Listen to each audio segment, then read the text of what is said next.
तर हॅलो मित्रांनो, आज आपण शिकणार आहोत महावितरण महापारेषण महानिर्मिती या पेपरमध्ये विचारले जाणारे प्रश्न. प्रश्न पहिला, ट्रान्सफॉर्मर हे कोणते यंत्र आहे?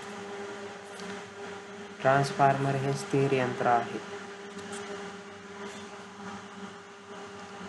प्रश्न दुसरा, ट्रान्सफॉर्मर कोणत्या सप्लायवर कार्य करतो?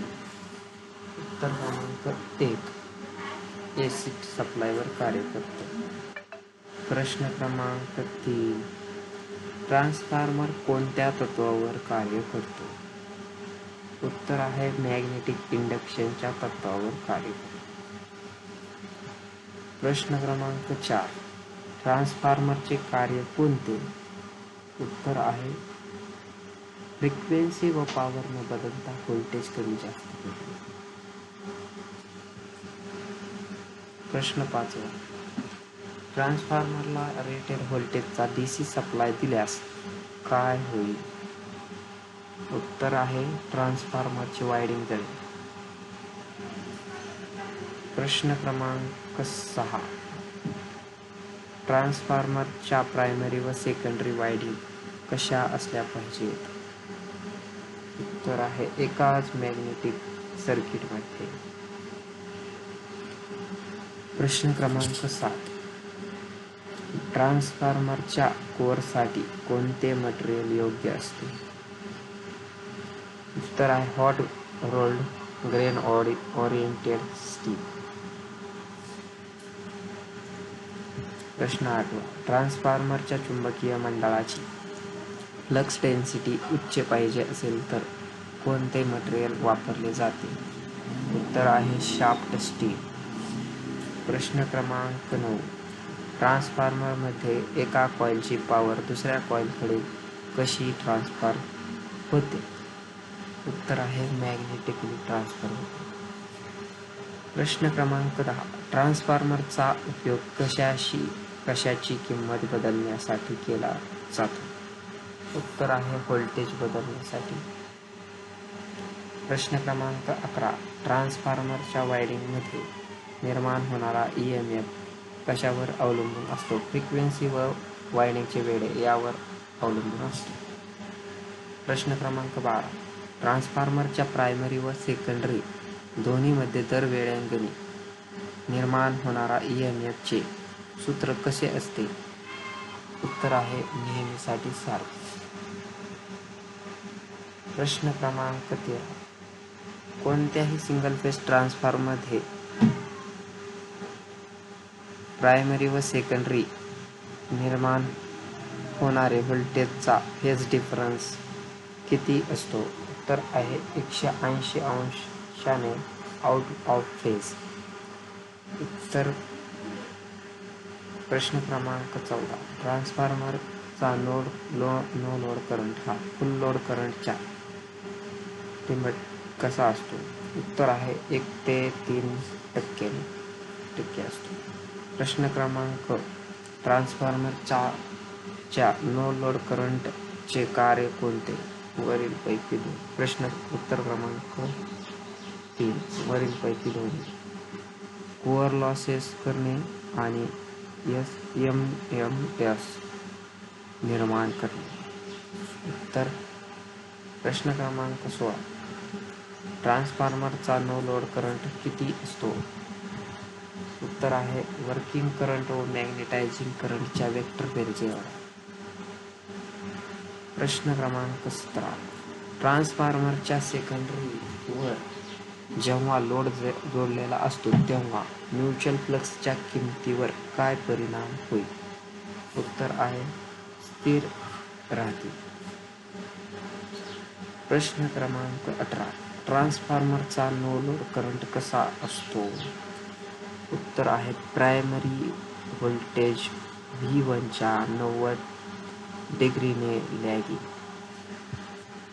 प्रश्न क्रमांक 19, ट्रान्सफॉर्मरचा नो लोड करंट हा प्रायमरी व्होल्टेजच्या प्रत्यक्षपणे जवळपास किती अंशाने लॅगिंग असतो? उत्तर आहे 85 डिग्रीने.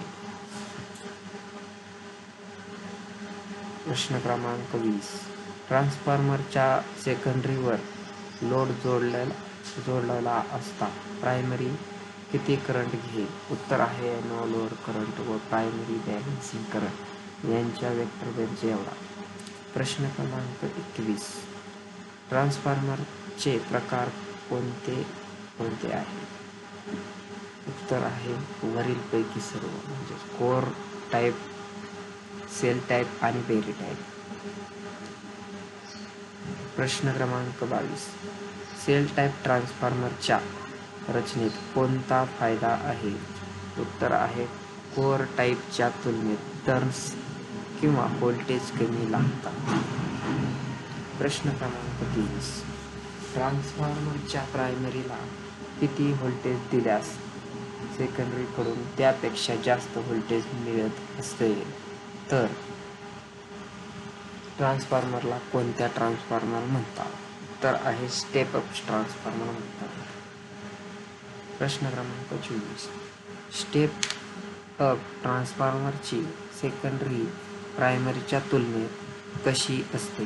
उत्तर आहे प्रायमरीपेक्षा बारीक तारेची व जास्त वेळेची. प्रश्न क्रमांक 25. स्टेप डाऊन ट्रान्सफॉर्मरची वायडिंग प्रायमरीच्या तुलनेत कशी असते? उत्तर आहे जाड तारेची व कमी वेळेची. प्रश्न क्रमांक 26. स्टेप अप ट्रान्सफॉर्मरचे कार्य कोणते? उत्तर आहे व्होल्टेज वाढवणे. स्टेप अप ट्रान्सफॉर्मरचे कार्य व्होल्टेज वाढवणे. प्रश्न क्रमांक 27. ऑटो ट्रान्सफॉर्मरचा उपयोग कोठे केला जातो? उत्तर आहे कमी प्रमाणात व्होल्टेजमध्ये बदल करण्यासाठी केला जातो. प्रश्न क्रमांक 28. ऑटो ट्रान्सफॉर्मरचा उपयोग का केला जातो? उत्तर आहे सारख्या आउटपुटसाठी कॉपरची बचत होते म्हणून. प्रश्न क्रमांक 29. कोणत्या ट्रान्सफॉर्मरचा उपयोग इंडक्शन मोटर चालू करण्यासाठी केला जातो? उत्तर आहे ऑटो ट्रान्सफॉर्मर.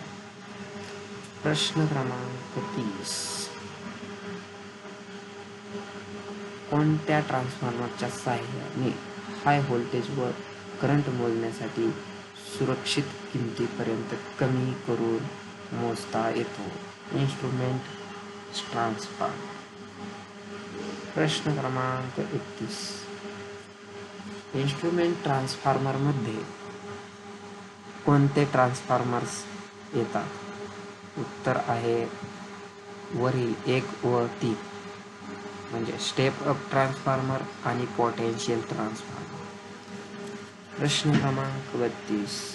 ट्रान्सफॉर्मरचा कोर लॅमिनेट का केला जातो?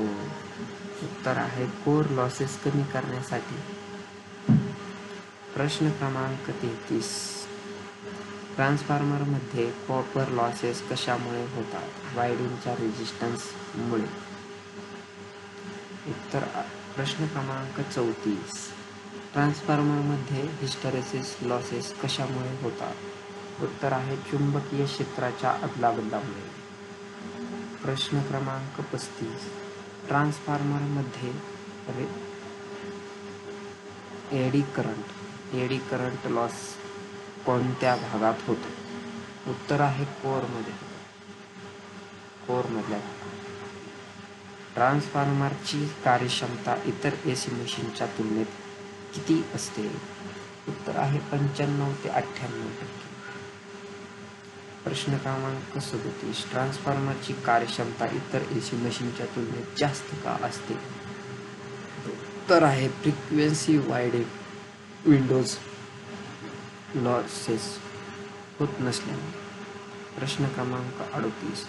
ट्रान्सफॉर्मरची कार्यक्षमता कोणत्या वेळी जास्तीत जास्त असते? जेव्हा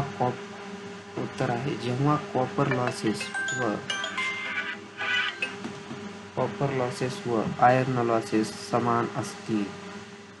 प्रश्न क्रमांक 39.